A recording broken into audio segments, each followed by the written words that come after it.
Oke, berdasarkan hasil penelitian diketahui bahwa 6 bulan setelah vaksinasi terakhir maka kadar antibodi ini mulai menurun ya. Oleh karena itu vaksinasi booster penting diberikan terutama dalam melawan COVID-19 varian baru. Nah, program vaksinasi COVID-19 tambahan pun juga sudah dimulai sejak 12 Januari lalu. Namun nampaknya nggak sedikit nih masyarakat yang clueless atau kurang petunjuk gitu mengenai hal ini. Dan untuk membahas hal ini bergabung bersama kami ada Dr. Dirga Rambe, dokter spesialis penyakit dalam dan vaksinolog. Dr. Dirga, selamat malam. Selamat malam, Assalamualaikum Mbak Puspa. Waalaikumsalam. Dr. Dirga, di paket sebelumnya kita lihat ramai-ramai warga lanjut usia antusias nih ternyata untuk mendapatkan vaksin booster mereka, vaksin ketiga mereka. Sebetulnya kondisi apa yang tepat sehingga bisa mendapatkan vaksin ketiga ini? Ya, vaksinasi ketiga atau vaksinasi booster setelah kita mulai 12 Januari kemarin. Pada tahap pertama ini prioritasnya adalah 2 orang ya. Satu kelompok lansia, yang kedua kelompok dengan gangguan kekebalan tubuh atau imunokompromis, dan juga orang-orang dengan penyakit kronik atau komorbid. Inilah 2 kelompok berisiko tinggi yang kalau sampai kena COVID, berisiko mengalami COVID yang berat, termasuk kematian akibat COVID. Namun demikian Mbak Puspa, masyarakat yang non-lansia pun itu selama sudah punya tiket vaksinasi booster di aplikasi Peduli Lindungi, itu sudah boleh vaksinasi sekarang. Oke, nah tapi sudah banyak juga nih anak-anak muda yang kayaknya posting di sosial media mereka sudah mendapatkan booster, tapi nggak sedikit juga yang bingung dengan jenis vaksin yang digunakan nih dok dalam vaksinasi tambahan. Ada masyarakat yang penerima vaksin primer atau 2 dosis vaksin Sinovac, boosternya adalah setengah dosis vaksin Pfizer dan juga AZ.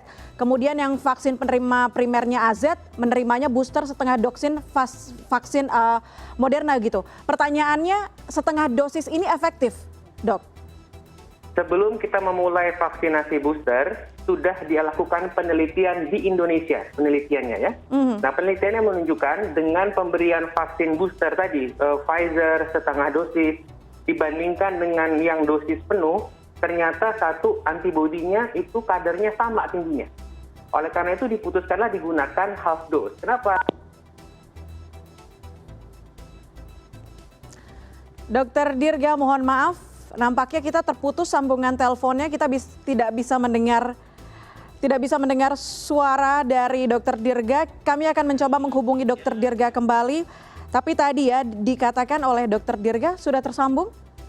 Oke, tadi dikatakan oleh Dr. Dirga bahwa ada prioritas yang sekarang bisa mendapatkan vaksin booster. Yang pertama adalah lansia dan juga orang-orang yang menderita komorbid atau penyakit bawaan untuk langsung mendapatkan vaksin ketiga mereka. Tapi selagi Anda punya tiket di aplikasi Peduli Lindungi, anak muda, siapapun Anda yang sudah punya tiketnya, silakan langsung datang ke puskesmas atau ke layanan kesehatan terdekat untuk mendapatkan vaksin ketiga Anda, vaksin booster Anda.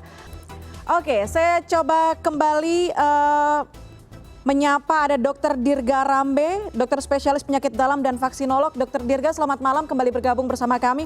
Melanjutkan pertanyaan tadi, dosis efektif setengahkah? Kalau berdasarkan penelitian yang diketahui Dr. Dirga seperti apa?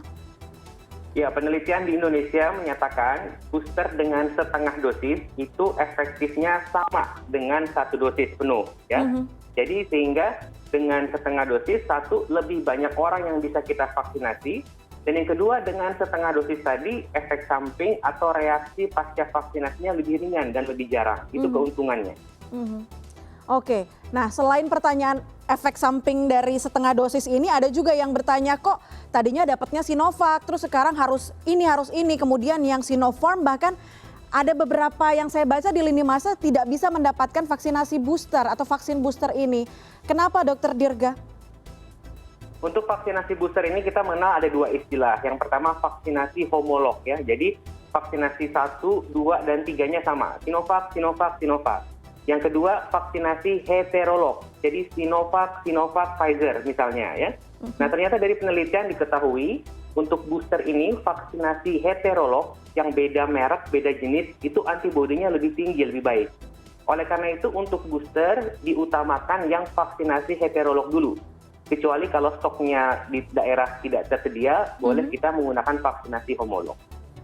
Oh oke, nah kalau penelitiannya seperti apa dok? Yang spesifik menunjukkan dampak begitu terhadap penggunaan vaksin booster dengan jenis berbeda. Ada nggak sih mungkin dari penerimaan tubuhnya atau seperti apa?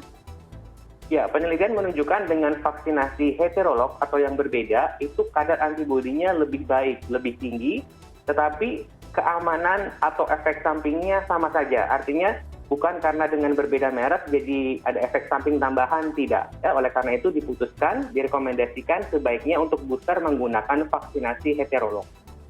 Oh, oke. Nah, kalau tadi setengah dosis dikatakan walaupun sama begitu kekuatan antibodinya, tapi yang sebelum-sebelumnya jaraknya mungkin penurunannya di waktu 3 sampai 6 bulan. Sementara kalau setengah dosis ini, kadar antibodi ini penurunannya akan seperti apa, Dokter Dirga?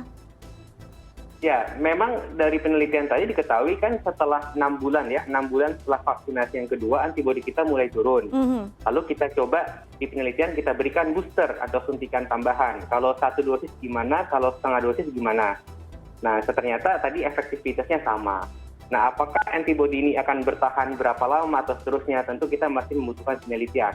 Tapi di sini saya ingin menyampaikan Mbak Puspa bahwa laporan dari negara-negara lain yang sudah mengalami gelombang Omikron lebih dahulu, itu vaksinasi efektivitasnya dalam mencegah penyakit berat akibat Omikron, kalau tanpa booster, itu sekitar 44-60%.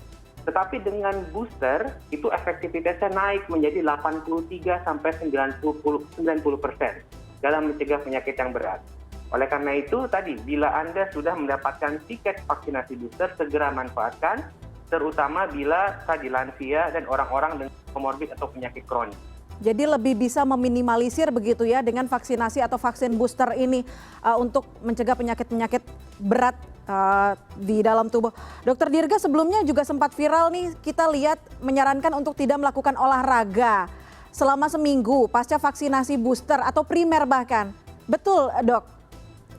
Ya, jadi vaksin mRNA yaitu merek Moderna dan Pfizer, dari penelitian diketahui dapat menimbulkan efek samping berupa radang otot jantung yang ringan. Jadi ini kejadiannya sebetulnya sangat jarang, juga sifatnya ringan. Nah, untuk meminimalisasi risiko tadi, maka disarankan orang yang setelah vaksinasi Moderna dan Pfizer untuk tidak berolahraga yang intensitasnya sedang sampai berat itu hingga 7 hari setelah vaksinasi. Artinya tapi kalau untuk bekerja sehari-hari, ya ke kantor, membersihkan rumah, kegiatan rumah tangga tentu boleh. Tapi olahraga intensitas sedang sampai berat dihindari dulu sampai 7 hari setelah vaksinasi. Ini booster saja atau primer? Primer dan booster khusus untuk vaksin Moderna dan Pfizer. Yang vaksin lainnya tidak ada rekomendasi. Vaksin Pfizer atau Moderna. Pertanyaannya kenapa baru sekarang mengeluarkan statement itu, Dokter Dirga? Oh tidak, kalau kita baca itu sejak lama ya. Jadi sejak Pfizer dan Moderna digunakan secara luas, sudah ada anjuran seperti itu. Lagi-lagi ini sifatnya hanya anjuran untuk mengurangi miokarditis atau efek samping radang pada otot jantung. Yang tadi sebetulnya kejadiannya sangat jarang dan juga sifatnya ringan sehingga mudah diobati. Sehingga supaya kita untuk preventif lebih safe, kita anjurkan untuk tidak beraktivitas berat selama 7 hari.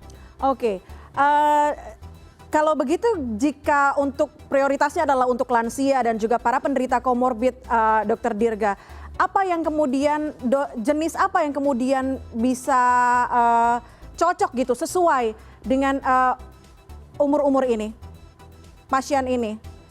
Ya, Kementerian Kesehatan, pemerintah telah mengeluarkan panduan ya. Jadi tadi kalau 1-2-nya Sinovac, maka ketiganya boosternya boleh Pfizer, boleh AstraZeneca. Nah, keduanya boleh dipakai. Nggak ada masalah, perbedaannya tidak terlalu signifikan, sehingga apapun yang tersedia di rumah sakit, puskesmas, sentra vaksinasi itu boleh kita gunakan.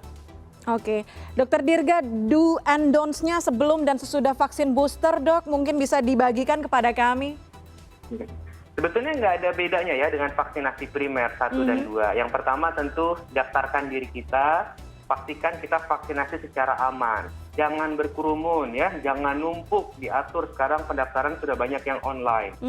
Yang kedua, kalau Anda punya penyakit kronik, sakit gula, jantung, ya darah tinggi, sakit ginjal, sebaiknya kontrol dulu ke dokter yang biasanya merawat, menyatakan Anda layak vaksinasi atau tidak. Minta surat keterangan, sehingga pada hari H dibawa suratnya ditunjukkan oleh petugas sehingga lancar prosesnya. Yang ketiga, nggak usah stres, nggak usah tegang, nggak usah panik. Malamnya tidur yang cukup, makan yang cukup, paginya sarapan dulu ya. Sehingga pada hari H lancar, nggak deg-degan, nggak histeris, tensinya nggak naik. Itu aja. Dan setelah vaksinasi, selain tadi ada anjuran untuk istirahat selama 7 hari untuk yang Moderna Pfizer, sebetulnya masyarakat dapat beraktivitas seperti biasa. Tidak ada makan atau minuman yang spesifik dianjurkan, itu juga tidak ada. Oke, nah kalau kemudian ada dampak-dampak tadi seperti yang netizen katakan, ada demam, dianggapnya demam berlebih, kemudian dan lain-lain, harus seperti apa tuh dok? Ya, sekali lagi kalau kita nyeri, pegel di lengan, kita sumeng atau demam ya, memang itu tidak nyaman. Tetapi sebetulnya itu tanda bahwa vaksinnya bekerja. Itu tanda tubuh kita sedang merespon menghasilkan antibodi. Oleh karena itu, kalau memang demamnya ringan, ya cukup minum air putih yang banyak. Kalau di atas 38 derajat, boleh minum paracetamol. Tapi kalau ternyata demamnya berkepanjangan, Anda boleh menghubungi penanggung jawab vaksinasi yang tertera di kartu vaksinasi atau boleh langsung ke tempat waktu kemarin vaksinasi diberikan. Oke, intinya jangan takut melakukan vaksin booster ini ya dok? Betul. Oke, Dr. Diga Rambe, terima kasih banyak sudah bergabung bersama kami di CNN Indonesia Connected. Sehat selalu dokter. Terima kasih.